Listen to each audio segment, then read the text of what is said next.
at pagpapala na mabigyan ako ng pagkakataon upang maipahayag ang sarili sa pagtalunton sa mga nagpupugang pwersa ng ideya at pagsasapantaha sa buhay at pakikipabuhay partikular sa bahagi ng neoliberal na estado ng bansa.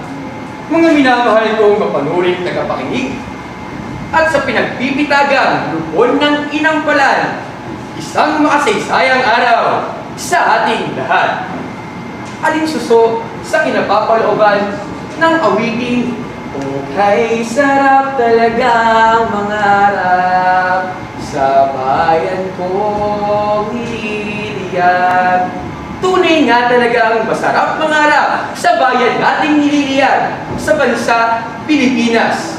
Ngunit paano kung pakonti-konti ay nawawala na o nagkakaroon na ng mga negatibong pangyayari ang nagaganap sa ating lipunan, katulad na lamang ng tinatawag natin ng pag-aalis ng asignaturang Pilipino sa kolehiyo o tinatawag na JED Memorandum No. 20 Series of 2013. Patunay lamang na sa paglipas ng panahon ay inaalis na rin natin ang asignaturang Pilipino. Inaalis na natin ang identidad, pagkakakilanlan ng wikang pambansa, ng wikang mayroon ng Pilipinas. Huwag sana nating pabayaan ang pagpapaalala, ang pagtatanggol ni Felipe Arrose. Katutubong wika, bayani ng katutubong wika, at ni Manuel L. Quezon, ang ama ng pambansang wika, na silang nagtaguyod para magkaroon tayo ng wikang mayroon tayo ngayon. Kung ating nilimiin, ang pagbabago ay tila sumpa ng isang makapangyarihang mangkukulam na walang sino man ang makapipigil dahil ito ay permanenteng nagaganap sa mundong ibabaw. Ngunit huwag sana natin alisin ang asignaturang Pilipino sa kolehiyo. Patunayan natin na kailanman ay hindi natin bibiguin si Rizal na tayo ang magpapalago, magpapaunlad, magpapalagana ng wikang pambansang tinataglay natin ngayon. Sapagkat tayo, ako, ikaw, tayong lahat, tayo ay may responsibilidad sa pagpapalawak, pagpupunyagi, para may bahagi natin sa iba ang karunungan, ang kaantasan ng bawat ito. Sa huli, pakatandaan natin na may mga mata na halos hindi lubos makakita, may mga tenga na halos hindi lubos makarinig.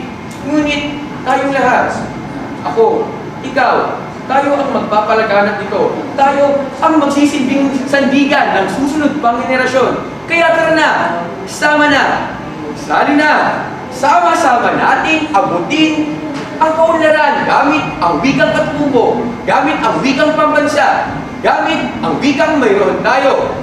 Dahil tayo ngayon ay ang kahapon ng bukas. Isang mapagpalang araw sa lahat. Ako po ay nagpapasalamat na nabigyan ako ng pagkakataon na magbigay ng aking opinyon tungkol sa tanong na. Para sa iyo, anong pinakamalaking problema na hinaharap ng ating bansa ngayon?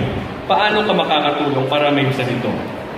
Mga kaibigan, mga kapwa-opinion, alam natin ngayon na pinakasa ngayon ang bagong House Bill, ito tinatawag na House Bill 4727. Ito po yung implementation of death penalty. Pinapasa po ngayon ito. Ako po sang-ayon sa pagpapasa muli ng death penalty. At ang paraan ko, paano ko makatulong para maibsan ito ay ito ngayon. Ako po ngayon nagsasalita sa harap ninyo.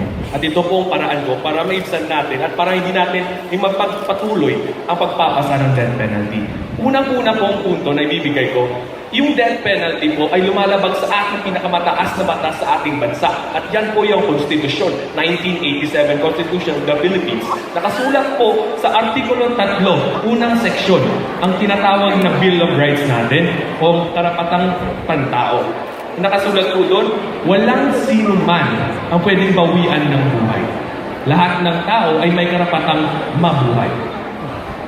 Pangalawa pong punto, yung death penalty po ay kumikitil ng buhay ng tao. Ulitin natin, tayo po ay may-ari ng ating buhay. Pero sa totoo, yung Diyos ang may-ari ng ating buhay. Siya po nagbigay sa atin. Kaya dapat natin itong respetuhin at dapat kailangan natin itong protektahin. Pangatlong punto, yung death penalty po ngayon ay kumikitil ng buhay ng mga masasamang tao. Pero tandaan nyo, kahit ang Panginoon ay nagsasabi na lahat ng tao ay pwede magbago. Ikulong nyo sila dahil meron sila pa rin tsansa o meron sila pa rin tsansa na magbago. Magtiwala lang. Importante, huwag tayong mawala ng tiwala sa kanila. Kaya kapag tayo mismong mga tao na wala ng tiwala sa kanila, sila mismo mawawala ng tiwala sa kanilang sarili.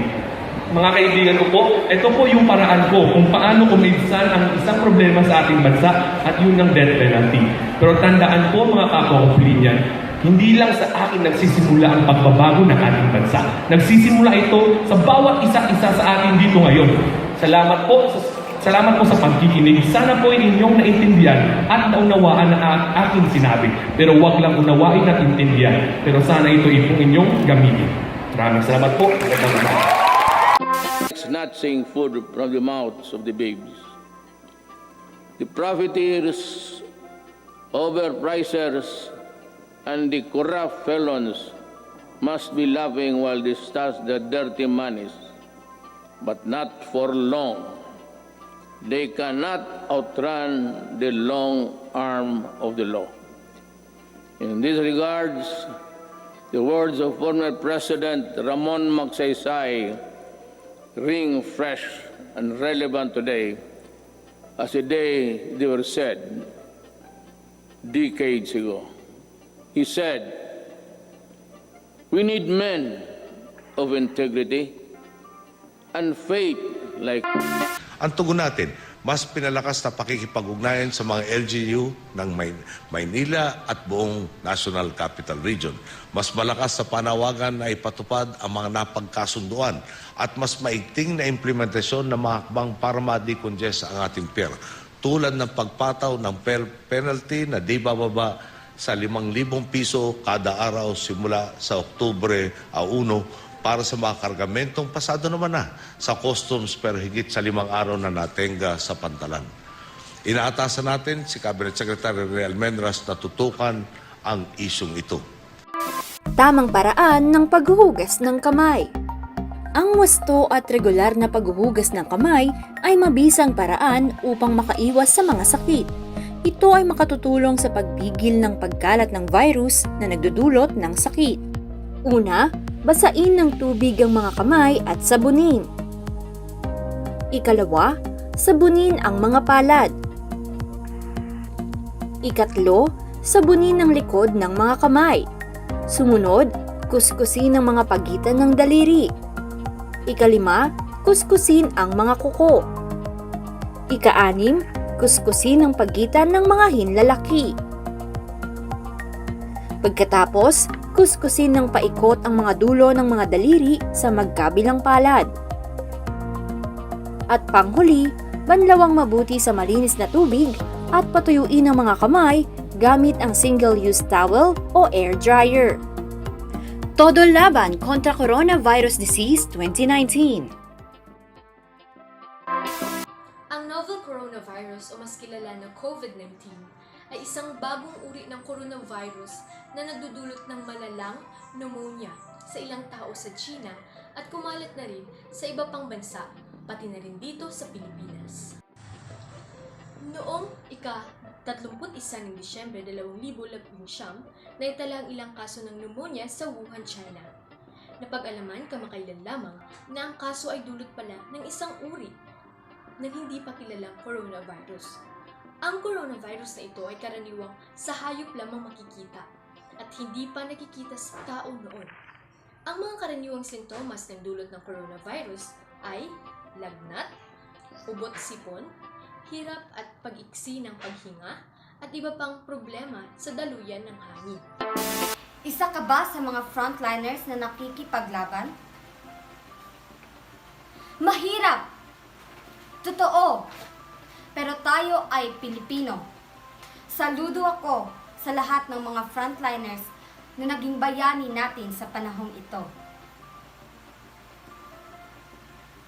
Bata man o matanda, walang kawala sa sakit na ito. Dinudurog ang aking puso sa napakaraming apektado. Mahal kong kapwa Pilipino, Sundin natin ang payo ng ating gobyerno. Maghugas ng kamay, magsuot ng face mask, social distancing, at pagkain ng wasto ang dapat nating gawin. Walang kasiguraduhan panahon kung kailan ito matatapos. Tibayan natin ang ating loob at manalig sa Diyos. Magkaisa tayo na tuluyan natin itong mapuksa. Tulungan natin ang ating bayan. Laban, Pilipino! Kaya natin ito. Ace, alam ko lahat ng tao dito sang-ayon na ikaw ay mabait, magalang, matipon ng katawan, balingkinita ng pangangatawan, matulungin sa kapwa, tapat, hindi manuloko, hindi ka nanakawan. Kaya sa darating na Mayo, huwag kakalimutan sa balota, Ace Eusebio sa Senado. Pero di nila alam yung totoong backstory mo na nahirapan ka tanggalin yung pagsusupsup mo. Hanggang high school. Tapos, di nila alam yung tunay mong email address. Bawal. Maraming